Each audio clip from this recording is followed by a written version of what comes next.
This is a Fox News alert. A man with suction cups just arrested for climbing the Trump Tower. He made it nearly 20 floors up the building. Finally, just before on the record, he was pulled inside the window. In a moment, Donald Trump, he'll join us. But first, Fox News correspondent Brian Yanis is live at Trump Tower. Brian, what happened? Hi, Greta. Can you hear me? Yeah. We are on the north side right now of the tower, left side actually, on Fifth Avenue. At around 3:30, a climber decided to climb the southeast corner of Donald Trump Tower here on Fifth Avenue, New York City. As he was climbing over the hour, the NYPD went in, and essentially what they tried to do is break through a window to try to catch him and corner him as he was climbing the southeast side of the building. As he was doing that, the police missed him with that hole, and so they continued to climb up.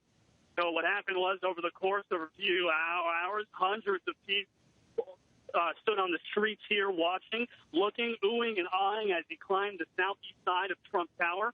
And after that hole failed, the police went in and they decided to take out fully 2 windows on the southeast side so they can corner him on that corner.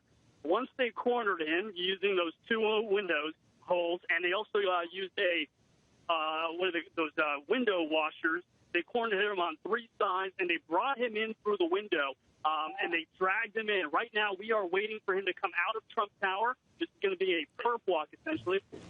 They just carried out equipment right now, his equipment. He is now about to be brought out of Trump Tower as we are speaking right now.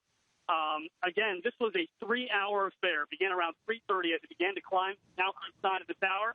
He's coming out right now on the west side on Fifth Avenue. Again, this ended at about 6:30 when the police finally cornered him on that southeast side.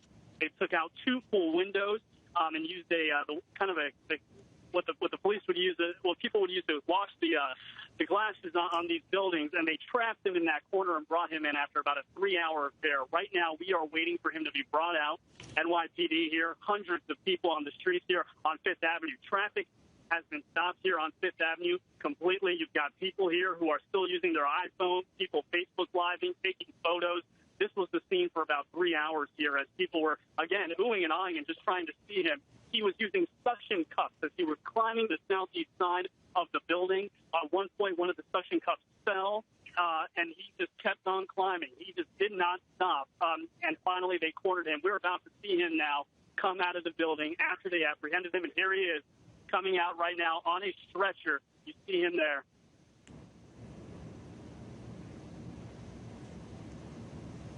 And there you go.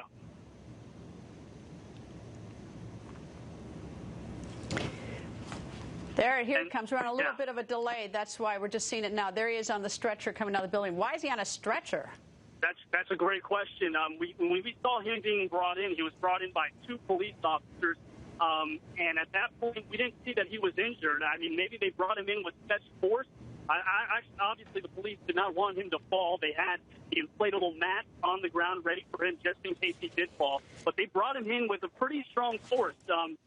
2 police officers grabbed him, one from the upper body, another from the legs, and they dragged him into the building. So perhaps maybe from just the impact of being thrown in on the ground, again, speculative, but they brought him in really quickly.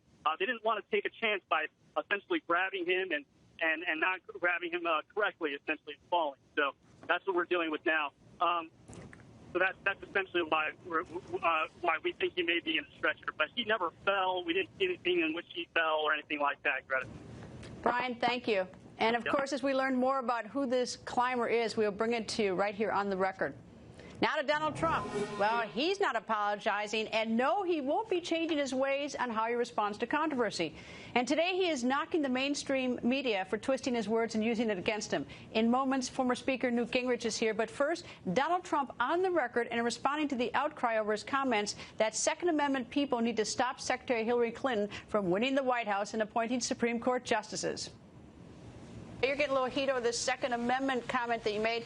And, in fact, Senator Elizabeth Warren, who is a supporter of Secretary Clinton, tweeted, "Real Donald Trump," that's your Twitter handle, "makes death threats because he's a pathetic coward who can't handle the fact that he's losing to a girl." Your response to that? Well, look, you know what I think of her. She's not much, believe me, not much. And a lot of other people know she's been a totally ineffective senator. Everyone knows it. I will say this. What I said was absolutely, everybody was there. They heard it. They thought it was fine. Rudy Giuliani actually was there. He defended it this morning and said it was absolutely fine. What we're talking about is political power. There's tremendous political power to save the Second Amendment. Tremendous. And you look at, the power they have in terms of votes. And that's what I was referring to. Obviously, that's what I was referring to. And everybody knows it. Everybody knows it. And so I have to tell you, the NRA came out. It wasn't a bad joke. The NRA came out. Yeah, I mean, let me just ask you. Speaker Ryan thought it was just a bad joke. What you're saying is that this was an intentional statement about the power of the Second Amendment advocates. Is that what you're saying? No, Speaker Ryan didn't say it because I think they just asked him about it. He didn't know about it, and they just said, well, maybe, look, this is showing the power that people have for the Second Amendment. There's a lot of power for the Second Amendment. They want to be able to keep their guns. They don't want to take it away. Hillary Clinton wants to have the guns taken away. You look at what her agenda is, and if she starts appointing judges and other things that she wants to do, she's very much against guns. And I'm a very pro-Second Amendment person, and there are a lot of people that agree with me. And frankly, if you look at all of the comments this morning, I mean, the comments have been tremendous on that statement, and it's really awoken people having to do with the Second Amendment and the voting power they have as a bloc. It's tremendous. The NRA came out with some very positive statements last night and this morning. People want the Second Amendment protected. It's very important, and they have a lot of power in doing it, voting power. Now, former Speaker of the House, Newt Gingrich, is here to go on the record. Nice to see you, Mr. Speaker. Good to be with you. And, of course, he pivoted to the NRA issue in the Second Amendment. But what he's getting heat for is the comment that he made about the Second Amendment and Secretary Clinton. Your thoughts? I think this is such garbage, it's unbelievable. And, of course, what happens is a reporter runs up to Paul Ryan, gives him the reporter's version, and given him the reporter's version, Ryan then responds. Every Republican should learn this will be the most decisively one-sided news coverage in American history, and that you can assume every day that people are going to take Trump on and are going to try to distort what he said. I saw what he said. I read what he said. I thought the coverage the first couple hours was an absurdity. And then they, of course, spent the last 24 hours on it. By the way, if you look at what Strickland said, which is clear on tape, and which he said to a huge audience about being happy that Scalia died, it is pretty bizarre by comparison. Well, as you might imagine, the Democrats, many of them are scandalizing, giving him a lot of heat. And to be fair and balanced, here's what happened in 2008 when Secretary Clinton was running against then-Senator Obama for the nomination, and this is what she said. My husband did not wrap up the nomination in 1992 until he won the California primary somewhere in the middle of June, right? We all remember Bobby Kennedy was assassinated in June in California. Ouch. She got a lot of heat then because the implication was that she should stay in the race in case then-Senator Obama were assassinated. Well, again, I think I suspect she was in a stream of consciousness memory. I don't think she was suggesting that Barack Obama was going to get assassinated. But we all jump on it. Of course. Look, the news media is always going to jump. This is a year when they're going to jump 80 or 90% of the time on Donald Trump and 5 or 10% of the time on Hillary Clinton. And we just have to understand that's the business we're going to be in for the next 90 days. All right, well, let's bring in then-Senator, now President Obama. Today, John Cass, who is a columnist with the Chicago Tribune, tweeted this. Obama also joked about rubbing out his opponents the Chicago way. If they bring a knife to the fight, we bring a gun. Obama, Philly, 2008. So they all say it. They all do it. They all do it. By the way, as long as we're going to talk about Chicago for 1 second, 9 people were killed in Chicago on Monday. This president has had over 3,400 people killed in his hometown since he was sworn in, more than we've lost in Iraq and Afghanistan in the same period. Nobody does anything. Nobody talks about it. It's Hillary Clinton's birthplace. She was born in Chicago. Nobody goes and says, we have got to find a fundamental change. This is about real killings, not about rhetorical language. And, of course, there's the story that we reported on yesterday where there are gang snipers apparently wanting to kill a cop in Chicago. Yep. Anyway. Mr. Speaker, do not go away because we have more with you. Right now, everything that you haven't seen in our interview with Donald Trump, here it is. We're talking about coal mining, and we're talking about the miners being put out of business and totally put out of business. And as you saw, Hillary wants to put them out of business, wants to put the mines out of business, wants to put a lot of things out of business, and we're not going to let it happen. So we have a lot of mining equipment behind us and around us, and we have a lot of equipment that's not being used because the mines are in very bad shape. I know the criticism of Secretary Clinton about mining, it erupted, I think, in March, but back in November she did put forward an energy program that I think, I think perhaps more people might have thought it was not so anti-miner. She did have a program. I'm curious for you, do you have any sort of concerns about the environmental impact of mining, and do you have any concerns about the danger to the miners who work down below in these mining in these mines? Well, the miners want to work, and they want to do it. That's what they love. In fact, I've asked them, you know, in West Virginia, where we had such a tremendous turnout and tremendous returns, I spoke with the miners. That's what they love to do. And the safety now is really, you know, they've really brought it to a new level. So it's really wonderful from that standpoint. But that's what they want to do. They want to be miners. And Clinton said not so long ago, as you know, a few months ago, she wants to put the miners and she wants to put the mines out of business. And it's ridiculous. Then she tried to retract it, but it was a little bit late. And if you remember, she was sitting around a table with a beautiful mining family, a man who's a miner. And she was not very successful, and she certainly was not very successful in West Virginia, that I can tell you. No, she is looking to put them out of business. There's no question about it.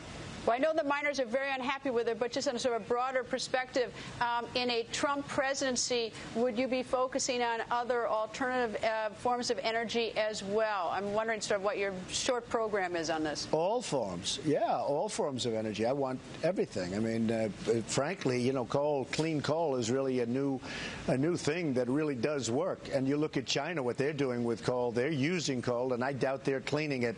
In fact, they're not cleaning it. But they have technology now that's wonderful. We're just not being able to use it. We are having a tremendous hard time with the environmental protection agencies, and all. Federal government is putting a lot of different kinds of industries out of business.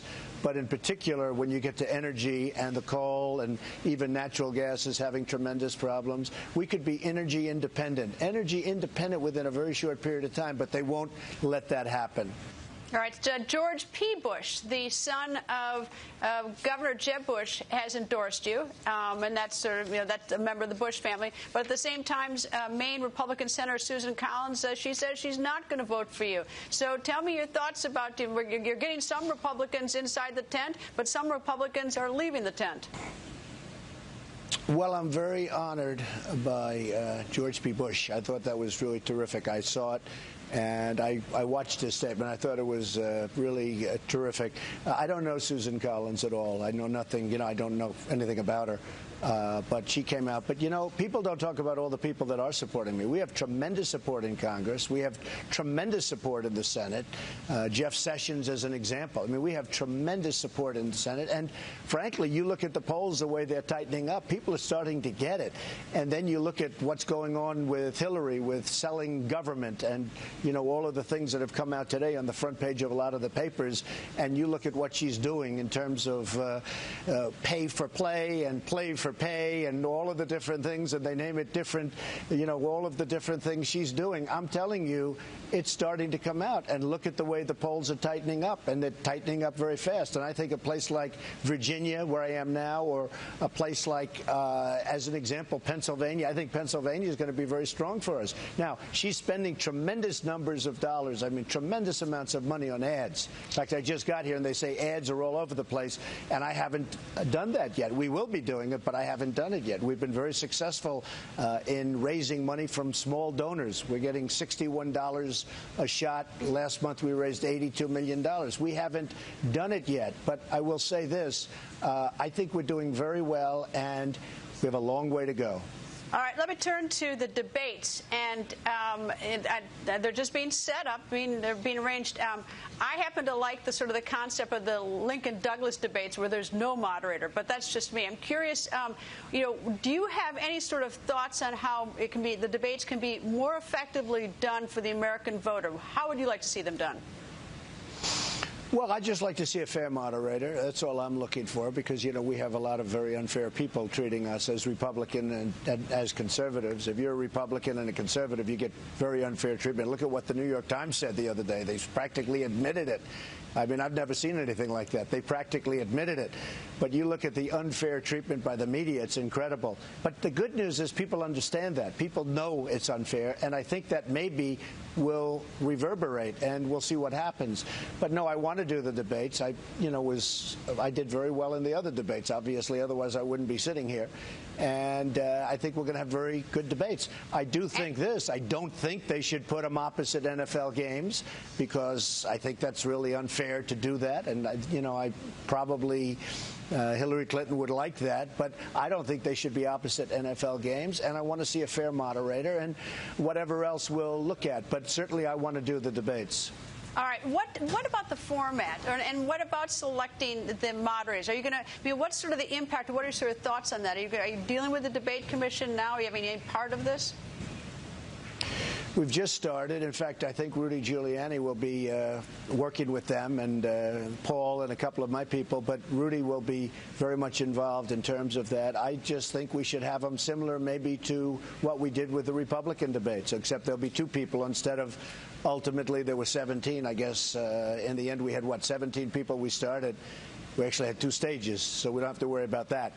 But I think that debates between the two of us would be very good. I think it would be very interesting. I think it's going to be very revealing for the public, and I look forward to it. But I would think something like what we had with the Republican debates, or what they had with the Democrat debates. I thought that those debates, they had Hillary and they had Bernie, and they were standing up, talking, and I think that's probably about as good as you're going to do. You want to have a fair moderator, that's all.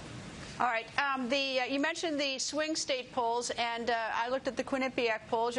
It's close in Florida and Ohio, which, of course, is very important to the Republican ticket.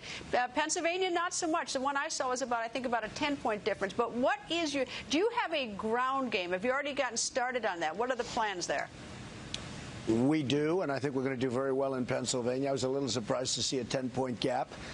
In Ohio, we're doing well. In Florida, we're doing well. But we haven't really started yet. We haven't started any ads. She's spending a fortune on ads. I mean, I literally came to Virginia, and I've had 5 people say, all you see on here is ads. And the ads are false ads, by the way. They're ads that are just absolutely, in many cases, many of the things they say are absolutely false. Not 100%, but much of it. And I will say that I think that's disgraceful. And they know it's false. They know it's false. They're putting on ads where they know some of the things that they're saying are wrong, but they put them on anyway. But we haven't started that process yet, and we will be starting it pretty soon. I think Pennsylvania, with the mines, with the coal miners, with the steel workers, and with how poorly those elements of business are doing, and I think we're going to do very well in Pennsylvania. So I was a little surprised. Now, Pennsylvania hasn't been won by the Republicans for quite a while, but I think we're going to win Pennsylvania. I think we're going to win Pennsylvania easily. Hillary, again, you have a lot of miners in Pennsylvania. You have a lot of steel workers in Pennsylvania. Look at what's happened to steel production in Pennsylvania. Look at what's happened with the mines of Pennsylvania. They're really becoming non-existent. And she's totally against them. So I think we're going to do very well in Pennsylvania and all over the state, not just with the 2 industries I talked about. All right, you've never run for office before. This is the first race you've ever run. What has surprised you the most to date about the process? How smart the people of this country are, because they're reading false narratives, they're reading false newspaper articles and seeing false things on television, and I mean really biased reporting. And they don't, and here I am. I'm sitting here in a very close race, what will be and what already is shaping up to be a very close race.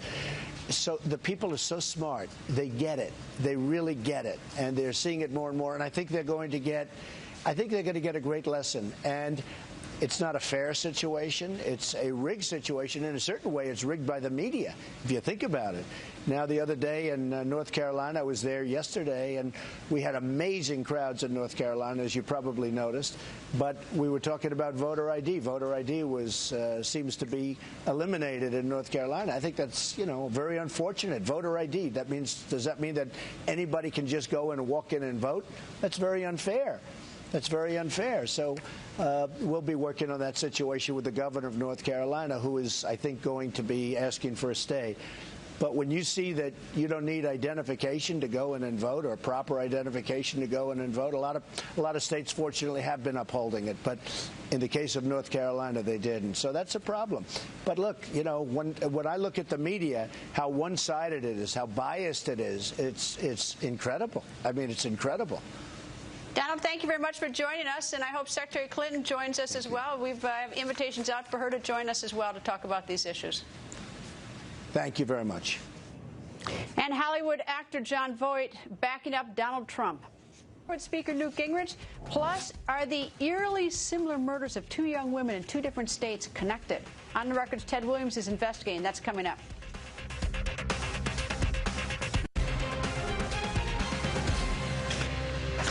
One Democratic Senate candidate in a key swing state also finding himself in hot water. Former Democratic Ohio Governor Ted Strickland is now running for the U.S. Senate in Ohio, and now an audio recording capturing Strickland making a joke about the death of late Supreme Court Justice Antonin Scalia. My friends, a lot of average citizens out there don't understand the importance of that court. I mean, the death of Scalia saved labor from a terrible decision.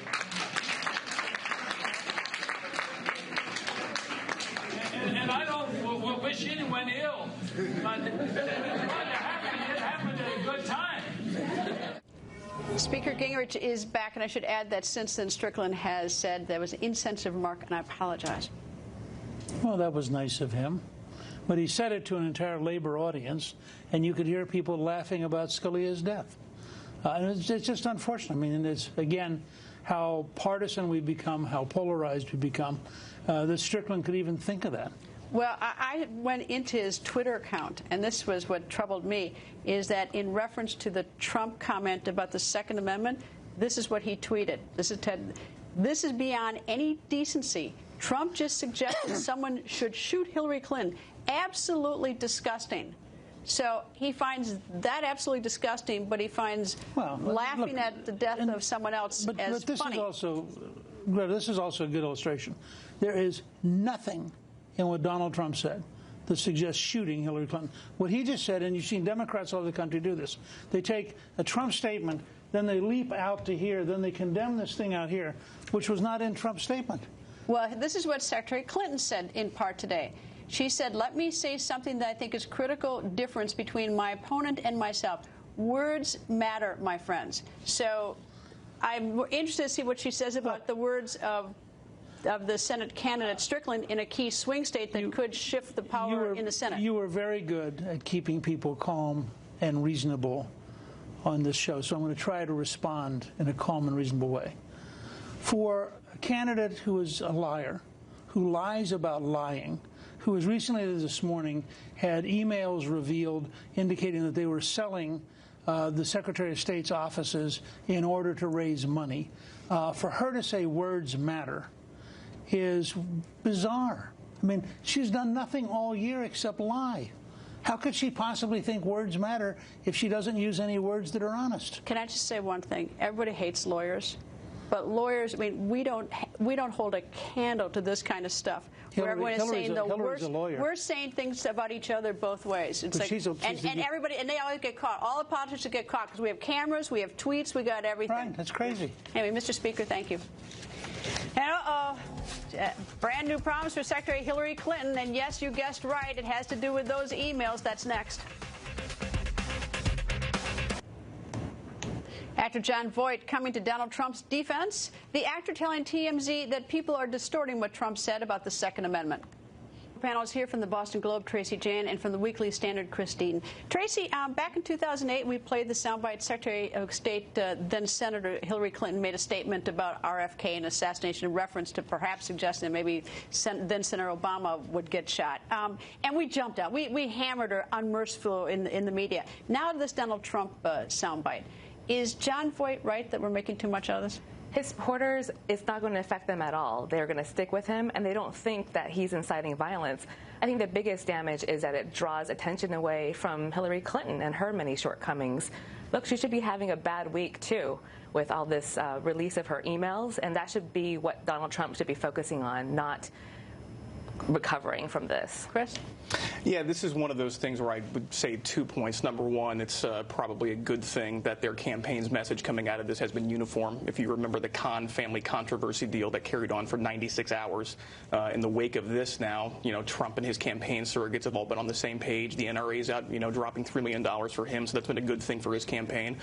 Number two, he's the king of ambiguity with some of these statements. We've heard him say in the past that he wants to hit back hard at Michael Bloomberg. Is he being serious? Is he talking about rhetorically hitting back? So that's a lot of this stuff that we see on the campaign trail.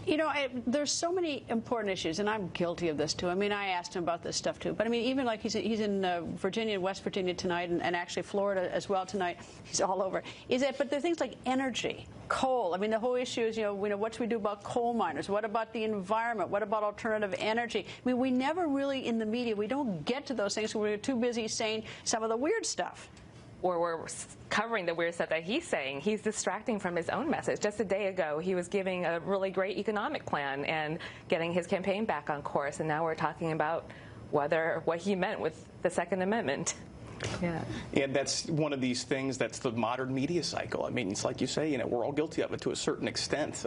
What drives web traffic? What are the things that get the attention of people's eyes? And sometimes it's this outrageous stuff on the campaign trail to which we've become accustomed. And you see people across the country, the ones even driving Donald Trump's campaign, they're disaffected because they're angry about the economy. They're frustrated about wages, and these are the things that we don't get to. Well, the debates are coming up soon. And we don't know exactly what the format will be. I'm all in favor of the Lincoln Douglas, where there's no moderator, so we basically put a camera on them and decide them. But I think that the debates will be, the best chance for the voters to make a decision. Those undecided. I mean, a lot of people, they've dug their heels in. There are people that won't change their mind no matter what about Clinton or Trump. But I think that's where the undecideds will be, when they can see them side by side. Certainly. It'll be definitely must-see TV. Do you expect bad behavior? What do you mean by bad? Well, you know what I mean. Do you expect? Do you expect that these two candidates, when they get up on the stage, they're going to be slinging insults at each other and taking the bait from each other, or do you expect them to be talking about policy and telling them what direction they think they're going to take the country if elected? It'll probably follow the tone of the campaign so far. It's certainly going to be personal attacks with squeezing in policy. Yeah, and it's one of those things, too, where Donald Trump has been stirring for this fight to a certain extent. I mean, he understands that both of them are in the mud right now when it comes to their unfavorable ratings. And right now, it's a kind of a contest of who is driving the other a little bit lower. And he's been stirring for this fight to get on the debate stage with them. And we've, heard about maybe Donald Trump doesn't want to actually have these sorts of debates. Well, if the polls hold, if he's struggling a little bit as we get closer to October, he's going to want to have that opportunity to mix it up out in the debate stage. All right, the swing states, those are the all-important states. Ohio is so close. And then now you've got Senate candidate Strickland making that comment about Justice Scalia. Well, this is a Fox News alert. New York Police Department giving a news conference about the man just arrested climbing Trump Tower. Let's listen. Hold on. Is everybody good? Is everybody up? Yep.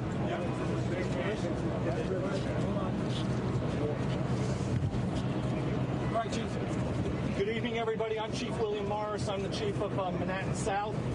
Just going to give you some preliminary information about what we have at this point regarding this incident today.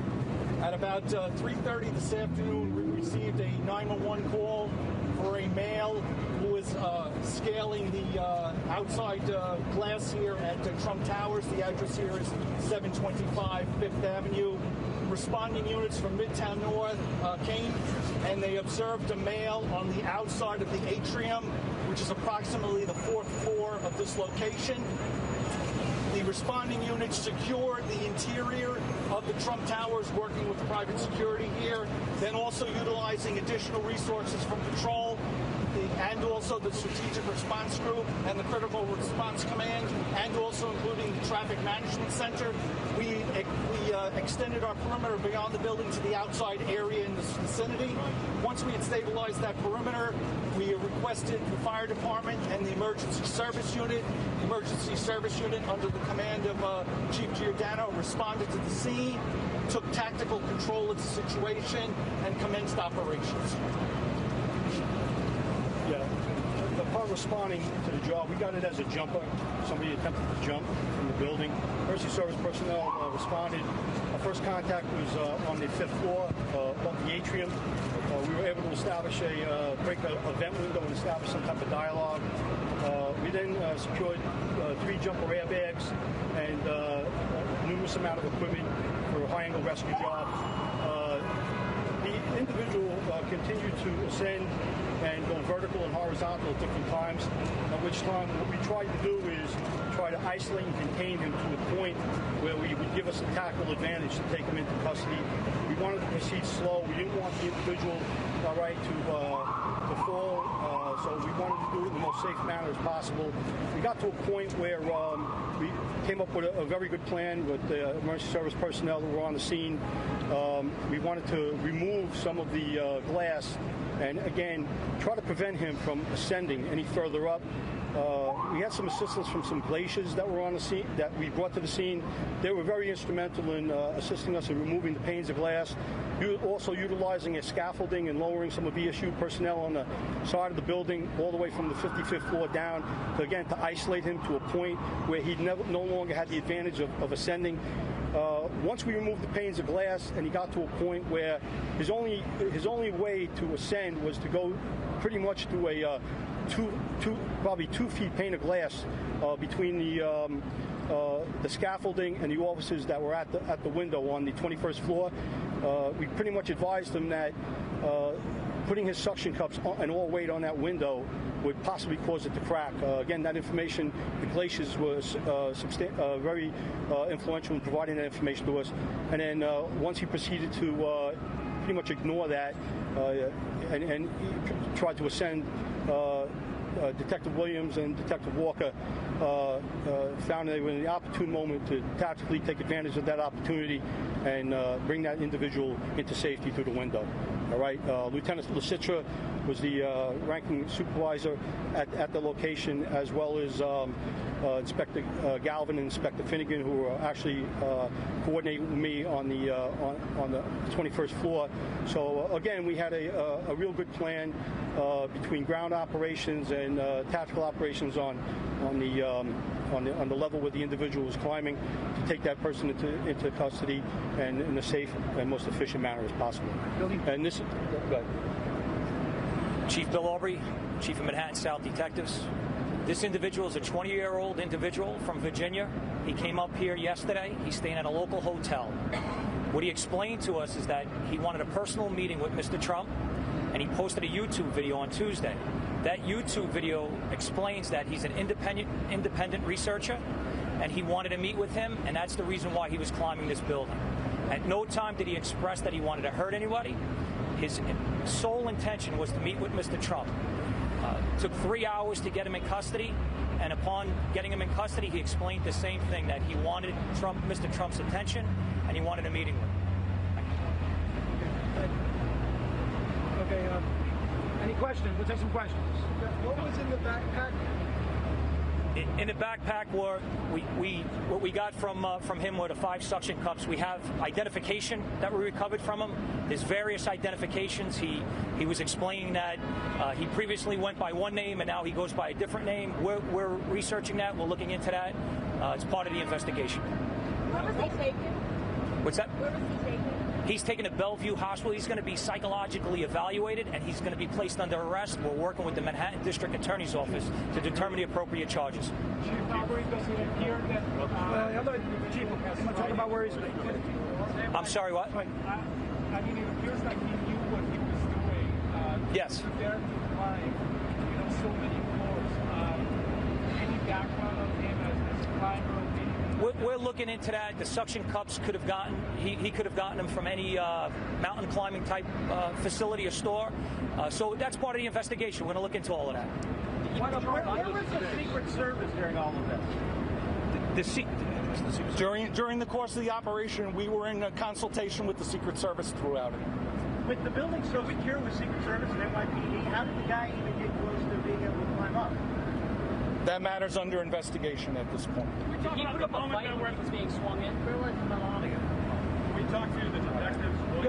Yeah, we'll get the rescuing officers. As I said before, we were in consultation with the Secret Service throughout this operation. I would refer that question to the Secret Service. Can we talk some about the moment that we brought him in, what you were waiting for, the situation you were waiting for, and how it presented itself? All right, well, Chief Attorney General can speak about when the decision was made, and then he'll have the two officers. That'd be great. Come forward. Well, again, the basic of his conversation that was said was he wanted to climb to the top so that he could talk to Mr. Trump.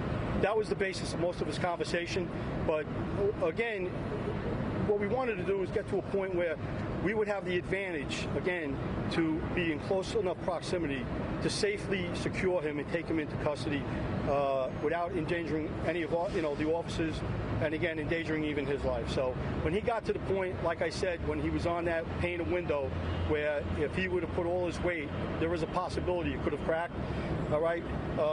Chris Williams and Dave Walker, again, felt that was an opportune moment, all right, for them to make that rescue and bring him into the location. Guys, could you talk about that moment, what you were waiting for, or what you were looking for, and how you took advantage of it? I was waiting for the perfect time to present itself when I felt it was safe for him and myself and my crew, so that when that time came, I did talk to my crew, let them know, listen, he's at a level where I am able to grab him safely and bring him in. When it presented itself, I reached out, I took hold of his hand, and I said, sir, you need to come with me. And I brought him inside with the help of my partner, and we placed him in custody and handed him over to EMS. Sorry, did he resist a little bit? Did he resist? He was trying to bring him in. There seemed to be a little bit of a scuffle there. He thought about it. What did he say when you He didn't have much to say at that point. What happened inside the building? Was there a scuffle? Did you have to wrestle on the ground, anything like that? Or did he go peacefully? No, sir. He went peacefully. Can you talk about the conversations you had with him as he was climbing up? What were you saying to him? What was he saying back to you? I saw some moments when you were lowering the hook down and you were having some talks. What were those conversations? I was lowering the safety line to him to explain to him he should lock himself in, God forbid something happened. He was climbing for a while, and I could see that he was getting tired. And I said, if you lock this in, at least if you get tired, we will have you, and you won't fall. And he refused to take the line. His thing was he wanted to go talk to Trump. Who made the decision to cut the glass that ended up falling out off of the building? My supervisor. So did you guys realize that he was right below you when that glass was cut? Okay. Because it seemed to almost fall right on top of him. No. It was to the side of him. We take all precautions for everyone's safety. All right, thank you, folks. When we made the decision, we initially made a decision. We actually took some glass, but he was in a position where it wasn't going to endanger him because he was off to the side. Once he swung over to the other side, again, a plan was developed upstairs that we couldn't do that anymore. So again, the concept was to remove the window panes, and again, this would provide safety for not only him but also the officers and anybody below that were in rescue operations. So that decision was subsequently made based upon where he was and our ability now to contain him and isolate him to that location. Thank you, Chief. Thanks all. Thank you very much. Thank you. Thank you, guys.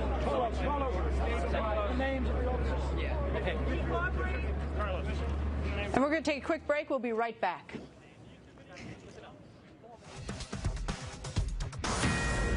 This is a Fox News alert. NYPD just wrapping up a news conference about the man arrested for climbing Trump Tower. Brian Yennis is live at Trump Tower. Brian? Hi, Greta. Well, we now know that the man that was climbing Trump Tower is a 20-year-old from Virginia. He came into the city yesterday, booked a hotel with the sole intention of coming here to meet Mr. Trump. He also posted a YouTube video, the NYPD confirming with me that the YouTube video that's out there was about a minute long. He put up a manifesto up on August 9th, which was yesterday, in which he said he was an independent researcher. He wanted to meet with Mr. Trump, and at the end of that video, he said he encouraged people to vote for Mr. Trump. We now know the NYPD talking to us that he is now at Bellevue Hospital. It appears that he was just really exhausted while he was climbing. The police took us step by step as to how they did it. They made sure that they cornered him and brought him in safely. He's expected to be okay, but of course the Secret Service and all of that will be following the investigation. But again, a 20-year-old from Virginia who simply wanted to do this to get Trump's attention to meet with him. We'll get more and we'll bring it to you as we get it, Greta. Brian, thanks. And I tip my hat to the first responders in New York. They did this without incident to anyone. Congratulations, NYPD and the others. Brian, thanks. And new email headaches for Secretary Hillary Clinton. A possible pay-for-play scheme. Newly released emails from her time as Secretary of State raised questions about the State Department's relationship with the Clinton Foundation and wealthy donors. Too cozy? Fox News correspondent Rich Edson is live at the State Department. Rich? Now, good evening, Greta. And former Clinton political donors and those who used to work for the Clinton Global Initiative and Clinton Foundation asking for favors of the State Department while Secretary of State Hillary Clinton was in charge here, asking for favors like setting up different meetings with ambassadors or perhaps a job meeting. This one is from Doug Band. He's a longtime advisor to former President Bill Clinton. He once led the Clinton Global Initiative, and in 2009 he emailed Cheryl Mills and Huma Abedin, both top aides to then Secretary of State Hillary Clinton. He forwards an email from an associate entitled Favor. The associate was looking for a job. But Band instructs Abedin and Mills that the matter was, quote, important and need to be taken care of. Abedin responds almost immediately that we have all had him on our radar. What we've gotten now from the Clinton campaign in response to all of this is that, quote, neither of these emails involve the Secretary of State or relate to the foundation's work. They are communications between her aides and the president's personal aide. And indeed, the recommendation was one for the secretary's former staffers who were not employed by the foundation. These emails are the result of a lawsuit filed by Judicial Watch, that's a conservative watchdog group, and a Freedom of Information Act request. Back to you, Greta. Rich, thanks. Now here to respond, former presidential candidate and Trump supporter, businessman Herman Cain. Good evening, sir. And now we have more emails. This were not the ones surrendered by Secretary Clinton, but were obtained pursuant to a deposition or FOIA request by Judicial Watch. Your thought? First of all, hats off to Judicial Watch for continuing to push this. I'm not on the board of Judicial Watch, but I wish everybody watching this program would go to that website and support Judicial Watch, because if it were not for them, these would not have been out in the public. Now, the main point is this confirms that there was a direct connection between the State Department and people who wanted favors from the State Department. The fact that they said it wasn't directly with Hillary Clinton, the last time I checked, if the people work for you, you're responsible for their actions. That dog won't hunt, Greta. It simply won't hunt. It well, also I don't like the fact that that these emails weren't turned over. They know that they keep, it's like pulling teeth. It's like pulling teeth because they're trying to hold back as much as they can because they want to drag this out for as long as they can. These emails confirm some of the things that people have been talking about, and that is Hillary Clinton lied. She held back information. And secondly, now it confirms that she lied about the lies. This is what's coming out. And we need a whole lot more information, but there's a lot more. I think we should dig deeper in this one. Mr. Herman Cain, thank you, sir. More Thanks, on Greta. the record in just moments.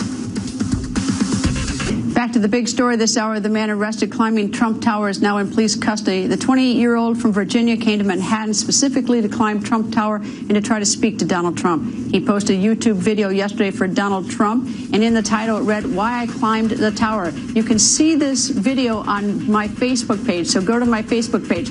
He was at a hospital. He'll be soon taken to jail. Stay with Fox News for all the updates all night. Good night.